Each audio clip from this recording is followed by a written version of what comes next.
This is Waco Tanks from Clout Gaming, here with some intermediate Clash of the Musketeer challenge. Just happy to be back in Legends. Wanted to make a video today. Not a particularly long video, just wanted to make one. So you're gonna see I managed to win it first try. Well, you don't see that, but I managed to win it pretty quickly, which was nice. So here's why I chose what I chose. I went with the Inferno Tower here instead of the Tombstone because oftentimes tanks just crush at the draft. I just prefer Executioner to Wizard. Horde, boom, there are two counters out there. I don't want Horde. And then I decided that I wanted a win condition, and Ice Wizard is more of a support troop, so I needed a win condition. Now, I don't think this is a great starting move, but it does force a response, and I like that about it. We're both kind of just sitting, so I can play my elixirs in the back and just sort of wait.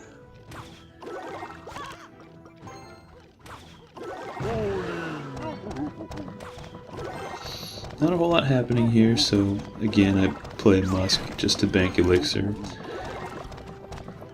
This is something you'll see again later. I want to put a slight amount of pressure on the other lane just in case this becomes a two-tower game. That was a pretty good rocket. Takes out my Musketeer, and now I have to log his Princess, but my Inferno Tower trades well with his Bowler, so I've still got defense up. I'm pretty happy with the way things are going. I'm aware that he has Rocket now, and in these longer matches, Rocket can become very valuable. So I just probe lightly with my Graveyard, not intending to get much damage, but trying to figure out what his response is going to be. I get a small amount of damage, but you'll notice that he has Tornado, which does mitigate the efficacy of the Graveyard a little bit.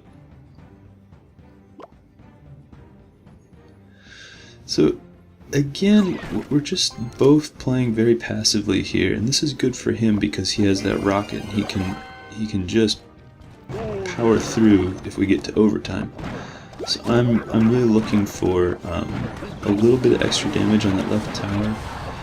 I want to make him split up his elixir a little bit because otherwise he could just starve me to the end and rocket me out. So that forces a little bit of action from me, and his Horde is an excellent answer for my Graveyard.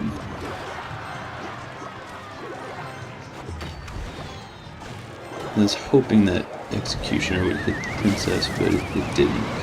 And his Tornado Rock is a great combo. Does a ton of damage and takes out my Executioner. So I'm feeling behind at this point.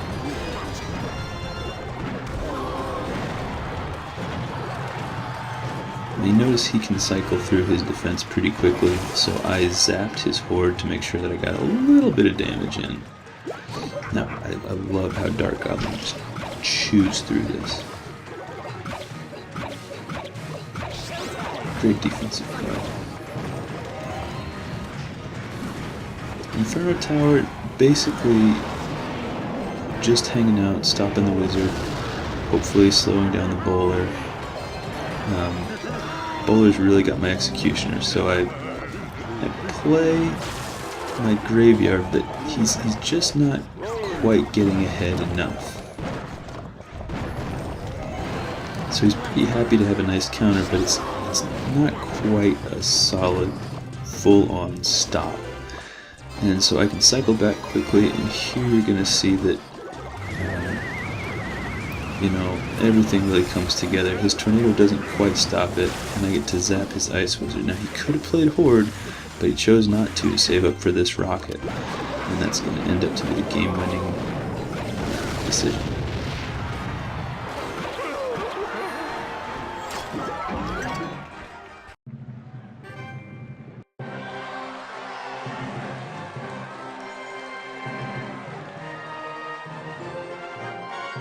Thanks for watching.